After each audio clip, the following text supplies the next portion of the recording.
보통 글쓰기 강연할 때는 파워포인트를 안 만들어요. 왜냐면 제가 이야기하는 것보다 수강생 여러분들이 말씀하시는 시간이 더 길거든요. 시간으로 따지면 3시간 안쪽으로 글쓰기를 이야기를 해야 되는데 사실 3시간 동안 글쓰게끔 만들어 드린다는 건 불가능입니다. 때문에 여러분들한테 책을 어떻게 쓸 것인지, 책이 어떻게 만들어지는지에 대해서 튜토리얼을 진행할 거예요. 책을 한번 내보고 싶으십니까, 선생님? 어떤 이유로 책을 내보고 싶으세요? 자서전을 쓰고 싶으신 거예요? 책을 써보고 싶으십니까? 네. 어떤 책을 써보고 싶으세요? 지금까지 가지고 계신 경험을 구체적인 솔루션으로 만들어서 아이들이 살아가는 데 도움이 될 수 있는 영양분을 주고 싶으시다. 내가 무언가를 진행했고 가지고 있는 지식이 많다고 한들 결과물을 내지 못하면 아무 소용이 없어요. 그냥 방구석 여포밖에 안 되는 거예요. 그리고 가장 주제가 될 글쓰기 주제 발굴, 이게 오늘 핵심이에요. 여러분들이 지금 막연하게 가지고 있는 그 주제들을 구체화시킬 수 있는 방법들을 알려드릴 거예요. 인문서, 소설, 에세이 어떻게 구분을 하면 될까요? 일단 인문서는 제가 제일 잘 쓰는 분야예요. 제 책 제목 아시는 분? 도전해보죠. 네, 정답입니다. 다들 아셔요. 제 책 제목. 저를 아시는 분들은 제 책 제목을 아시는데 실제로 제 책을 구입하신 분은 없어요. 선물 받았어요. 선물 받은 걸 텐데.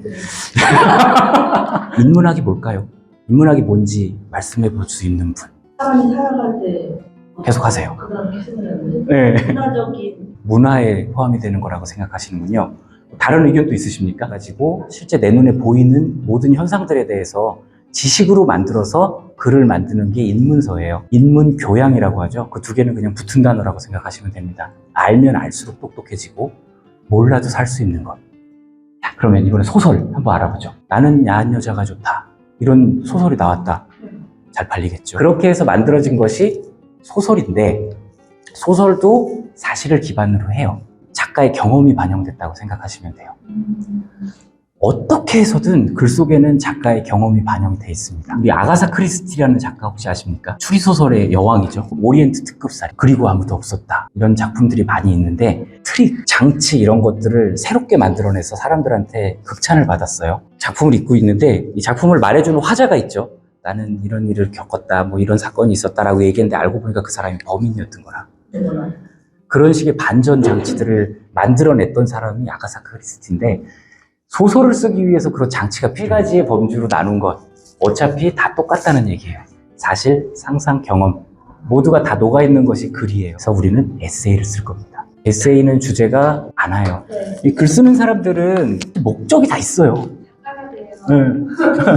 뭐가 좋을 것 같으세요? 내가 책을 발표한 작가가 됐으면 나한테 어떤 좋은 점이 있을 것 같아요? 한 분씩 많이 정말 큰 꿈을 가지고 계시군요. 맞아요. 다 가능합니다. 선생님은 어떤 점을 꿈꾸고 계세요?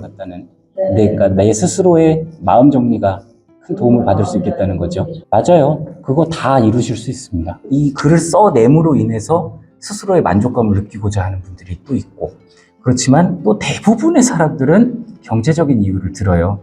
우리 죄와 벌이라는 작품 아십니까? 러시아의 대문호 도스토옙스키죠. 이 양반이 대문호 소리를 들을 정도로 작품을 발표한 이유는 돈 때문이었습니다.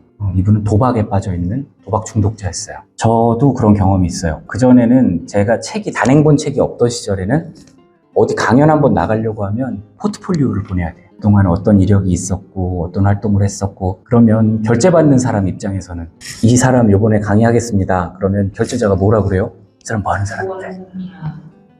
설명을 하죠. 근데 간단하게 가서 네, 이 책 쓴 사람 요번에 강연하겠습니다 하면 오케이. 근데 에세이는 어떻겠어요? 인문서 쓰다가도 울었는데 에세이 쓰다가 펑펑 옵니다. 그러다 미칩니다. 그러니까 즐거운 거 쓰세요. 즐거운 거 쓰면서도 울어요. 그래도 다른 거 쓰고 싶으시다면 내 마음에 있는 이야기를 다 털어놔보고 싶다. 털어놓는 건 일기장에다 털어놓으세요. 왜냐하면 그걸 책으로 만들어서 남한테 읽힐 필요가 뭐가 있어요. 내가 그 이후에 무언가를 느꼈다면, 생각이 정리됐다면 그렇게 써도 되겠지만, 그렇지 않고 내가 지금 아파 죽겠는데 어쩌라고요. 그건 상품이 아니잖아요. 누구한테 읽게 해줄 것인가. 재테크에 대해서 책을 썼다. 누구한테 읽게 해줄 겁니까?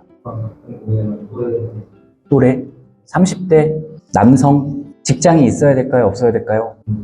직장이 있는 30대 남성, 결혼을 했어야 될까요? 결혼 문제는 필요 없고, 결혼과 상관없이 자녀는 있어야 될까요? 말아야 될까요? 그래서 타겟이 중요해요. 내 삶에 대해서 이야기를 할 것이다. 그러면서 독자층을 청소년으로 정해놓고 첫날 밤 이야기를 되게 세세하게 쓰기 시작을 하는 거예요. 묘사 수준으로. 그럼 안 되겠죠. 그래서 방향을 정하는 데에는 독자층이 중요해요. 주제가 정해진 다음엔 바로 독자층으로 가는 거예요. 인생에 대해서 다 쓰실 수는 없어요. 다 쓰면은 너무 애매하지 않습니까? 나는 이렇게 살았고 군대 갔다 와서 결혼해서 애 낳고 모든 사람이 다 똑같은 책이 나옵니다. 선생님이 가지고 있는 생각 중에서 쓰고 싶은 어떤 때를 정해야 될지를 정하는 거예요. 혹시 기뻤던 기억이 떠오르는 게 있으십니까? 그때가 언제쯤이에요? 나이대로. 40대? 계절은 어땠어요? 뭔지는 안 여쭤볼게요. 봄? 봄에서 여름 사이? 그럼 그 즐거웠던 순간이 낮이었어요? 밤이었어요? 그때 누구랑 같이 계셨어요? 사랑하는 사람이랑. 그 순간을 글로 쓰시면 책 한 권이 됩니다. 나의 40대 이야기, 그렇게 쓰면 보는 사람도 재미없고 쓰는 사람도 정리가 안 돼요. 그래서 그때부터 이야기를 써서 내 이야기는 앞으로 여러 권의 책이 될 것이다 라는 생각을 베이스로. 지금까지 한 것만 한번 읽어볼까요? 선생님. 잠시 생각에 잠긴 코스염을 훑어내렸다. 좀 전에 마셨던 커피 한 잔에 이 코스염의 물방울이 맺혀 있습니다. 와, 필력이 대박이다. 굉장하신데요? 저는 그냥 그대로 그려봤거든요. 아인슈타인, 우리가 생각하는 아인슈타인하고는 모양이 조금씩 다르기는 한데 느낌이 좀 있죠. 요거는 제 컴퓨터에 책 쓰기 작업실이라는 폴더예요. 가장 최근에 쓴 글들 이 안으로 들어가 보면 최초 구상안부터 시작해서 목차 생성 쭉 내려와서 초고. 스킬이 없으면 헤매야 돼요. 어차피 여러분들이 하셔도 이 길 찾아내십니다. 근데 조금 더 빨리 찾아내시려면 같이 가줄 수 있는 사람이 필요하다는 거. 그래서 가이드가 필요한 거예요. 마라톤 같은 거 할 때도 옆에 메이트가 붙어 있는 것만으로도 글쓰기한테는 큰 도움이 돼요.